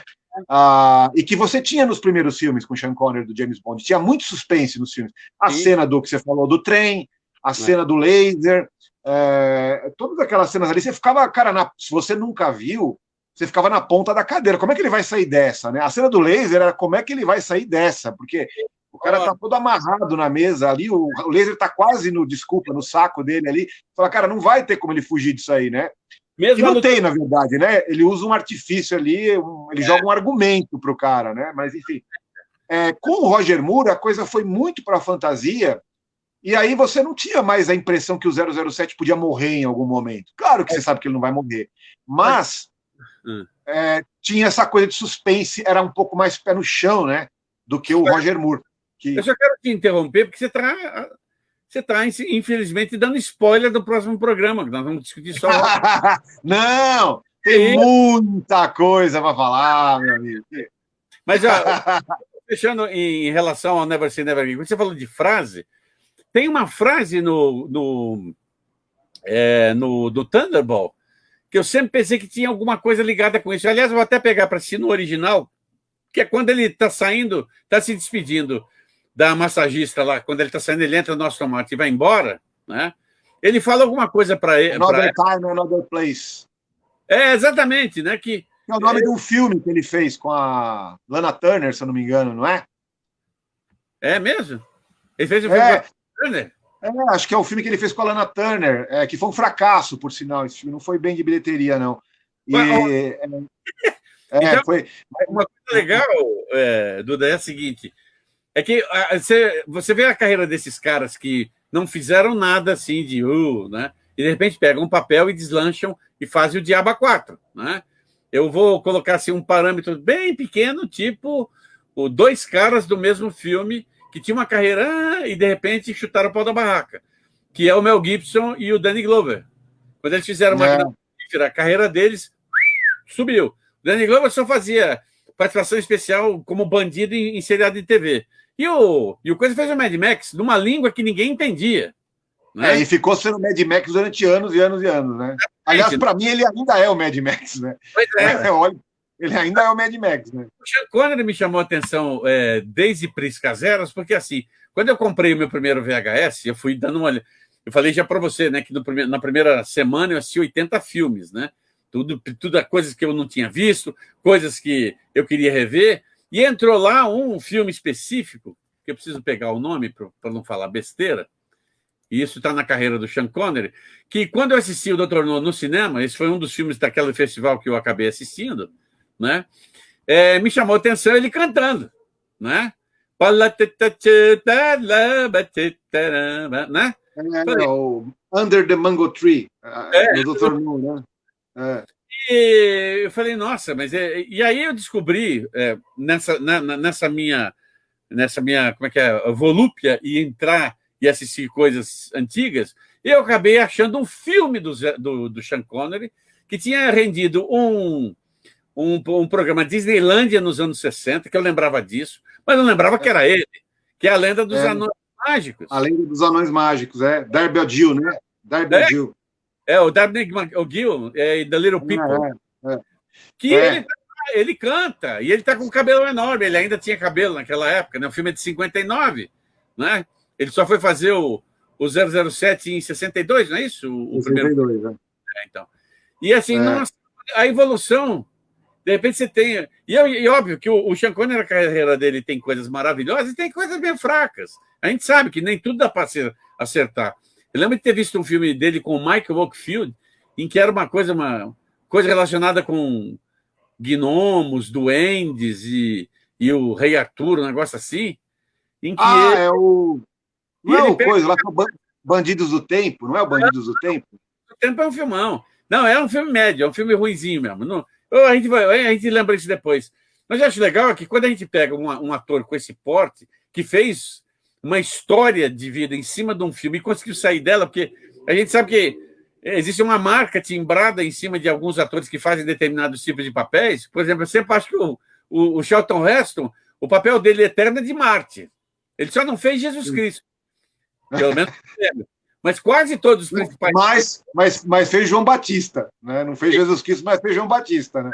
Exatamente, fez João Batista. Então você imagina que toda vez que tem um filme, ele morre no final, ele morre no final, ou salvando alguém, ou Pô, é impressionante. Eu lembro de ter sido uns 5 filmes dele durante um período, e o cara só morre, caramba. Quer dizer, mas não é isso, né? O Harrison Ford, por exemplo, conseguiu sair do estigma do Guerra nas Estrelas para ser o Indiana Jones, e do Indiana Jones saiu para ser o Jack Ryan, né? E depois fez outras coisas aí, até mesmo um filme que eu admiro bastante, gosto muito, principalmente da direção, que é Testemunha, né? Eu também vi outro dia também esse filme, maravilhoso. Mas... Então, e eu acho legal quando a gente comenta esses assuntos, que assim, as pessoas não têm ainda... Elas estão hoje muito dependentes da tecnologia do Wikipedia, do Google, mas não vivenciaram isso como é necessário vivenciar. Então, eu sempre deixo as dicas assim. Infelizmente, esses filmes não estão disponíveis em nenhum canal streaming, né? Então, a gente deixa a nossa dica aqui, canal streaming, seja lá quem for, bota uma sessão 007, né? Não vai ser cara, a Disney já tem franquia demais. Não, mas, cara, o Sean Connery, cara, ele tá num dos meus filmes prediletos, assim, tá na minha lista dos 20 filmes prediletos, que é O Homem que Queria Ser Rei, que ele fez junto com o Michael Caine. Cara, eu acho esse filme, é um filme do John Huston. Eu vi no cinema esse filme. Esse filme é absolutamente maravilhoso, cara, e ele não tem nada de 007 nele, cara, nada, nada, nada. Aliás, ele e o Michael Caine, cara, que dupla, cara, como eles funcionam bem, né, que química que os dois tinham, né? Enfim, eu acho que... Você lembra do encontro deles no Oscar, no ano seguinte que o Sean Connery ganhou o Oscar? Sim, ele entra, né, atrás, no palco ali, né? Então, eles eram muito amigos, né? Eles eram muito amigos, né? Ele, o Roger Moore e o Sean Connery. O Roger Moore, o trio terror, né? Os três tocando terror lá, né? Então, agora é engraçado, cara. Você sabe que uns anos atrás eu participei, eu fazia umas participações num programa chamado Você é Curioso, na Rádio Bandeirantes, né? E uma vez eu fui chamado para ir lá uma vez para fazer no estúdio, né? Quando eu lancei o Sexo, Glamour e Balas, o livro, né? A primeira edição, né? E aí o estúdio era compartilhado lá e estava o Zé Paulo de Andrade, né? Que é um cara que eu gosto, inclusive gostava, né? E ele estava terminando o jornal e depois a gente ia entrar lá, né? E daí ele falou assim, então você veio falar sobre o 007, né? Eu falei, eu escrevi um livro assim. Ele falou assim, você vê o 007 é um personagem tão bom que consigo fazer até um canastrão como o Sean Connery e ser reconhecido como um bom ator, né? Cara, eu fiquei na hora que... Não, eu fiquei sem palavras, assim, porque eu acho isso aí um absurdo, cara, uma blasfêmia, eu acho uma bobagem. Eu acho que é o tipo de coisa que uma pessoa fala sem... Quantos filmes você viu do Sean Connery? Né, para você, me conta aí. Né? Mas, Edu, entenda o seguinte, faltou um momento que você podia dar o contraponto. Porque você poderia ter falado assim para ele, né? Mas você fez o Zorro. O Zé Paulo, ele fez a Bandeirantes nos anos 70, fez um seriado, uma novelinha, seriado e tal. Então, olha aí. E ele fazia o Dom Diego. Então, vai ver que a bronca dele era essa, porque, né, ele não virou um Sean Connery, né? Pois é. Enfim, eu não sabia disso, não, Paulo. Cara, eu não consigo nem imaginar um negócio desse, cara. Nem imaginar. Inclusive, é uma coisa que eu tenho que fazer, mas eu estou esperando ter um pouquinho mais de tempo, que eu vou pegar... Tem uma assinatura de um amigo meu que ele me deu... que eu quiser, eu peço para ele, né? Do Estadão, porque, da mesma maneira que eu achei, quando é que foi exatamente o dia que estreou o Jornal das Estrelas, eu precisava pegar essa informação, porque meu irmão trabalhou, né, nesse seriado, gravou uns 4, 5. Meu pai era o diretor da segunda unidade. O Jardel. Jardel Melo, não, Jardel. Puta, esqueci o nome do outro diretor, que era um diretor que era ator também. E que, quando o Zorro do Walt Disney veio para o Brasil, ele fez a primeira voz do Dom Diego. Olha, que legal, cara. Eu vou lembrar, depois eu te falo. Mas, assim, eu acho, quando essas pessoas falam esse tipo de coisa, por quê, né? Porque, afinal de contas, os caras têm sucesso da carreira deles. E não sendo canastrão, porque o cara realmente não viu todos os filmes que ele fez depois. Se ele tivesse visto, por exemplo, se ele tivesse visto um filme Doido de Pedra, que eu só conseguia assistir ele na televisão, porque no cinema era em própria 18 anos, é Zardoz, que ele fez em 74. Zardoz. Então, você sabe que, cara, eu levo pedrada quando eu falo isso, né? Mas eu adoro Zardoz, né? É um filme louco, é um filme louco, é um filme louco. No filme que eu descobri depois, isso depois eu vou. No próximo programa a gente comenta sobre esse negócio da música. No final do filme tem uma trilha sonora, uma música do Beethoven, né? Sim, é um acho que dá certo. Aparece eles envelhecendo, né? Eles estão envelhecendo. Essa música foi usada naquele filme do Nicolas Cage, que o mundo vai ser desintegrado por causa de uma bola de fogo e que as crianças vão para um outro planeta. O final do filme é com essa música. E aí, para minha surpresa, o discurso do rei, na hora que ele entra para fazer o discurso, é a mesma música. Só que essa música, e aí fica para os próximos programas, tem uma questão, não é sobrenatural, é uma questão transcendental à época que ela foi escrita pelo Beethoven, que já me falaram, é que eu não esqueci detalhes, por isso que eu quero pegar mais informação. Por isso que eu gosto bastante. Eu adoro essas histórias, cara. Comigo mesmo. Eu adoro. Se tiver coisa sobrenatural, sou eu mesmo. Mais alguma consideração sobre Sean Connery como 007, meu caro? Eu acho assim, cara, que no fim, eu acho que ele foi triunfante. Eu acho que o Sean Connery, ele tinha muito medo, num determinado momento da carreira dele, que ele fosse ficar tipificado como um personagem só. Isso também é importante dizer. Hoje em dia é muito comum, né? Imagina, qual o problema de um Robert Downey Jr. fazer um papel de super-herói em vários filmes? Ninguém mais vê isso como um problema. Na época, viam, porque a tipificação nos anos 60 e até os anos 70 também, né? Era a pior coisa que podia acontecer para um ator. Então, durante muito tempo, ele injustamente carregou essa pecha aí, né? De ser só o James Bond, né?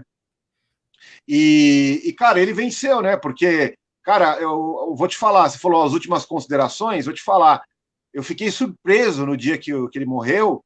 Cara, eu vi a gente no Facebook, no Instagram, que, sabe, tios meus do interior, gente que nem tá nem aí para cinema, todo mundo lembrando do Sean Connery, todo mundo, como ele virou uma pessoa querida, como ele virou vamos dizer assim, uma entidade, né? Muito mais poderosa que o James Bond, né? O Sean Connery, no fim, virou um cara querido pelo mundo todo. Você vê a reação que teve. Cara, eu falei, eu não estou acreditando nisso. Está todo mundo postando, né? Todo mundo está postando. Políticos, né? Se bem que Deus me livre. Mas, enfim, políticos, artistas, todo mundo, até os sites de política, até as páginas de política que eu sigo, colocaram lá, foi o James Bond. Quer dizer, parece que parou tudo, cara, porque morreu o Sean Connery. Então, no fim, eu acho que ele foi triunfante, né? Eu acho que ele foi embora e deixou. Eu acho que ele virou. Na verdade, assim, o 007 é uma pequena parte do Sean Connery, né? O Sean Connery, ele é muitos personagens marcantes, né? É o personagem da Rocha, que é um filmaço, um filme, eu adoro. Ele é o Daniel Dravot, do Homem que Queria Ser Rei, ele é o cara da Merne, e o 007 é uma faceta dele, né? E muito importante. Né? Uma luta dos intocáveis. Nossa Senhora, pelo amor de Deus, que também, e a entrega dele para os papéis, sabe? Você vê ele nos Intocáveis, cara, assim, se colocando totalmente frágil, né? Ou ele fazendo o pai do Indiana Jones, por exemplo. Assim, eu me lembro que eu fui assistir com 3 amigos, né? E aí eu me lembro que um amigo meu que falou assim, a gente que gosta disso aí, eu já tinha lido, eu sabia o que ia ser o filme, sabia qual ia ser o papel dele, mas meus amigos não, eles foram tipo numas de, vamos ver um filme no shopping, né? E, e aí um amigo meu falou assim, cara, é tão estranho ver o James Bond frágil assim, levando tapa na cara, tendo que ser salvo pelo filho, né? Ou seja, ele não estava nem aí com a imagem e continuar dando uma de machão ou de super-homem, nunca ele teve isso, né? Ele se entregava totalmente para o papel que ele fazia. E aí ele tá um velhinho, sendo que ele nem era tão velhinho, né? A diferença de idade dele para o Harrison Ford não é tão grande assim, né? É mesmo. E ele tá um velhinho, né? A gente olha ali como um vovozinho, né? Indefeso, né? Enfim, então acho que assim, cara, ele venceu no final. Sean Connery, ator. Cara, uma coisa rapidinha, assim. Ele era um cara tão simples, cara, que quando ele já estava fazendo o papel do James Bond, sabe que o Sean Connery teve uma infância muito, muito humilde, né? Ele, o irmãozinho dele lá, né? Que depois até o Neil Connery, que depois até fez um filme, uma cópia do 007 chamado Operação Kid Brother lá, enfim. Ele, o irmão mais novo, o pai e a mãe, né? Eles moravam, cara, num quarto e sala em Edimburgo, que não tinha nem banheiro, assim, o banheiro era compartilhado, né? O Sean Connery e o irmão, às vezes eles se lavavam na pia da cozinha. E a mãe dele, que já estava velhinha, né, quando eles virou um sucesso mundial por causa do 007, a mãe dele se recusava a sair de lá, do casebre, né? E, cara, o Sean Connery levava os amigos lá, e ela falava assim, não, pelo amor de Deus, não tem luz na escada. Ela falava, não tem luz na escada, não traz seus amigos. Ele falava assim, não, mãe. Ele falava, não, o importante é o tratamento, mãe, não é a casa. Então, assim, e acho que a coisa mais emblemática, só para abrir um parênteses rapidinho, quando eles estavam filmando o Thunderball, na cena inicial ali do chateau, onde tem aquela briga com o agente da Spectre, o cara tá fantasiado de viúva, o agente da Spectre. Você só fica sabendo que é um homem, na verdade, embaixo daquela roupa de viúva, na hora que o 007 dá um soco nele, porque ele sacou que era um agente da Spectre, né? Mas para fazer as primeiras cenas, onde a ideia era enganar o público também, de que era a viúva do cara e não o cara, eles usaram uma moça, uma atriz coadjuvante, que não era ninguém, era absolutamente ninguém a mulher. Ela era fazia uma pontinha no filme, assim. E ela contou para o Lee Pfeiffer, que é um cara que super expert em 007, lançou 2 ótimos livros sobre a franquia 007, e ela contou para ele um episódio interessante. Ela falou assim que, Thunderball, auge da Bond mania, Sean Connery no auge, ele era talvez assim, o James Bond era a segunda coisa mais popular na Inglaterra. Enfim, o primeiro era os Beatles. O James Bond era o ícone da Inglaterra. Sean Connery era um dos caras mais poderosos da Inglaterra e na época do cinema. E ele estava indo embora do set e ele viu a mulher ali, tipo, sei lá, ia tomar um ônibus, sei lá. Ele falou, você vai para onde? Ela falou, não, eu acabei de me mudar e a minha mobília chegou, eu falou assim, eu tô com vergonha. Ele falou, eu moro na periferia da cidade. Ele falou, entra aí, eu te levo. E levou ela de carro, e ela assim, a princípio, ele vai dar em cima de mim, né? Alguma coisa, né? Assim, né? Cara, e ele no carro, assim, perguntando para ela, mas e seus pais vivem aonde? Falei, não, então, meus pais moram tão longe, não podem vir me visitar, mas eu decidi mudar para cá porque eu quero ser atriz. E ele, não, mas você tem que insistir, bababá. Aí ele parou o carro, né, lá na pensão que a mulher estava ali, no casinha que a mulher estava, e aí ela falou assim, olha, eu só não te convido para entrar porque tá uma bagunça, porque a minha mobília chegou e ela tá toda no meio da sala, e meus irmãos só vão poder vir no mês que vem para me ajudar a carregar os móveis, né? Isso devia ser, tipo, sei lá, 11 horas da noite. O Sean Connery falou assim, vamos lá, eu te ajudo. Cara, ela falou assim que 2 horas da manhã deu um clique na cabeça dela. Assim, ela falou, o James Bond estava fazendo a mudança dela, cara. Ele carregava, ele falou, aqui tá bom, não sei o quê, colocando a poltrona, não sei o quê, ele era grandão, fortão, né? Enfim, ele fez a mudança dela, falou, tchau, boa sorte, fica com Deus, foi embora. Sim, não cantou ela, nada, assim. Então, quer dizer, cara, é uma nobreza, assim, a gente acha bacana isso, porque principalmente hoje, né? Se naquela época, nos anos 60, na época do Star System, né? as celebridades já eram arrogantes e se achavam melhores do que as pessoas, hoje isso piorou, né? Essas subcelebridades nojentas aí que acham que podem pisar nas pessoas porque eu sou famoso, sabe com quem você está falando. E um cara que, nunca encampou isso, nunca teve vergonha de onde ele veio, né? E ele falou isso. Você falou desse episódio aí do Andy Garcia, eu acho que é nesse evento que, no fim, ele vai fazer lá o discurso dele, né? E ele falou, ele já meio melancólico, ele estava velhinho já, né? Ele fala assim, eu tive uma vida muito difícil no começo, mas uma vida plena, né? Uma vida que depois me recompensou, mas tipo assim, basicamente deixando claro que ele não tinha problema com nenhuma fase da vida dele. Ele viveu a vida dele, ele aceitou o que a vida deu para ele em cada momento, fez o melhor possível, né? Enfim, então, cara, um cara realmente um gigante, cara, um cara que acredito até que, saindo da esfera do mito cinematográfico, ele tenha sido realmente uma pessoa muito especial, muito especial. Verdade. E estamos aqui falando dele, né? E vamos falar desse cara, e vamos falar muito desse cara no futuro, cara, pode ter certeza que... Então, o 007 vai ser pauta também do nosso próximo programa, que vai ser quarta-feira. Que é um dia legal, não é? Quarta-feira, beleza, fechado. 8 horas, e nós temos até 2 horas de programa para falar e destilar todos os venenos possíveis, falar sobre o que quiser. Vamos falar sobre o Roger Moore e como é que ele conseguiu sobreviver. Não, na realidade nós vamos falar sobre o Roger Moore, mas vamos introduzir primeiro o que não deu certo, que foi o George Lazenby. George Lazenby, que tinha até um jornalista nos anos 70, acho que da Folha, uma vez ele falou assim, é o único 007 que não deu no couro. Tá sacanagem, né? Obrigado pela sua participação e nos veremos mais 007 e seus contos interessantes sobre esse agente nada secreto.